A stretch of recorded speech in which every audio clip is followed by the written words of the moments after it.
Hello students. आज मैं आप लोगों को आंकिक प्रश्न संख्या 5।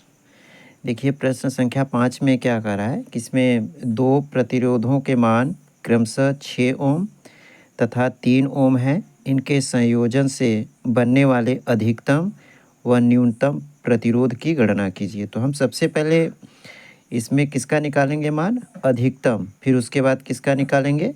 न्यूनतम प्रतिरोध।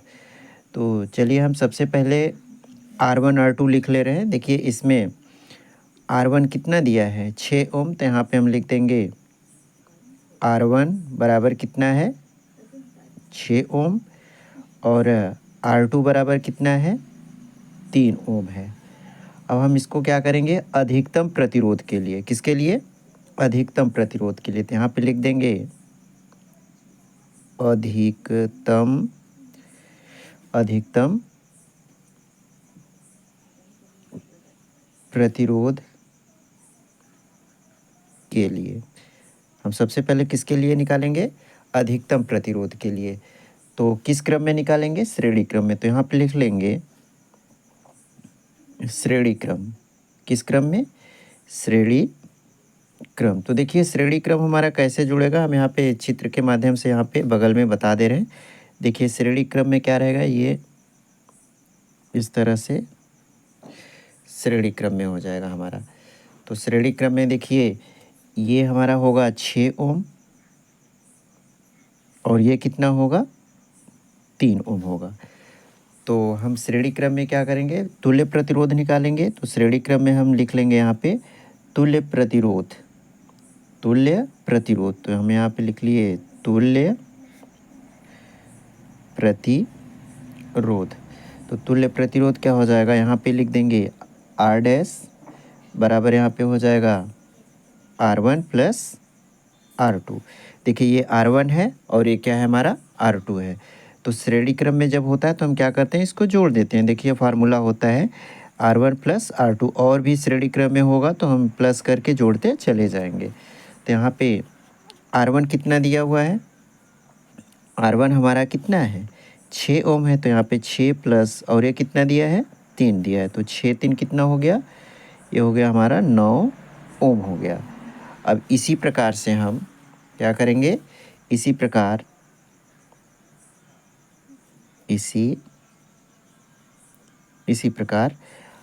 हमको किस क्रम में जोड़ना है इसको? इसी प्रकार हमको यहाँ पे देखिए, प्रश्न में हमने बताया कि एक बार यहाँ पे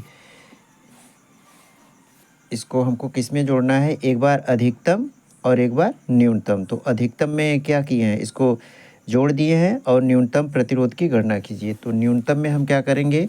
इसको किस क्रम में जोड़ेंगे? समांतर क्रम में। तो इसी प्रकार लिख देंगे यहाँ पे न्यूनतम प्रतिरोध के लिए। क्या लिखेंगे?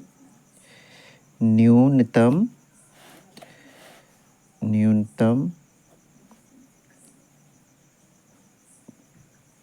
प्रतिरोध के लिए। तो न्यूनतम प्रतिरोध के लिए हम क्या करेंगे? ये किस क्रम में रहेगा? समांतर क्रम में रहेगा। किस क्रम में? समांतर क्रम में। तो समांतर क्रम में हम क्या करेंगे? यहाँ पे लिखेंगे, ये हो जाएगा 1/R डबल डैश हो जाएगा और बराबर ये हो जाएगा R1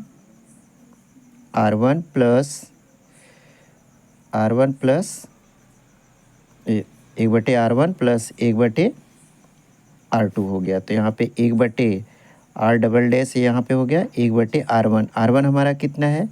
देखिए, R1 हमारा 6 ओम है। तो यहाँ पे देखिए, ये हो जाएगा 6 और प्लस 1/ कितना हो जाएगा? 3 हो जाएगा।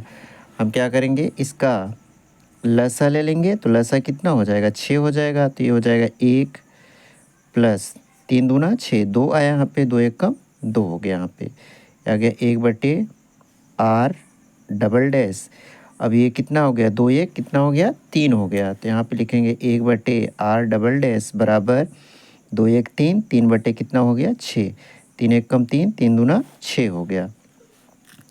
अब यहाँ पे 1/R डबल डैश बराबर ये हो गया हमारा 1/2। तो यहाँ पे क्रॉस मल्टीप्लाई करेंगे तो ये हो जाएगा ये हो जाएगा R डबल डैश बराबर कितना हो जाएगा 2 हो जाएगा। तो ये हमारा कितना आ गया 2 ओम आ गया। तो इसको भी हम फिगर के माध्यम से समझा दे रहे हैं। ये देखिए समांतर क्रम में है तो यहाँ पे समांतर क्रम में कैसे जोड़ेंगे, ये देखिए हो जाएगा आपका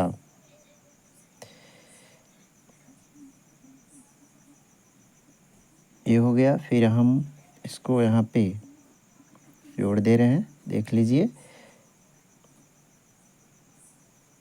ये हो गया 6 ओम और ये कितना हो गया 3 ओम। ये देखिए यहाँ पे ये श्रेणी क्रम में है और ये किस क्रम में हो गया समांतर क्रम में।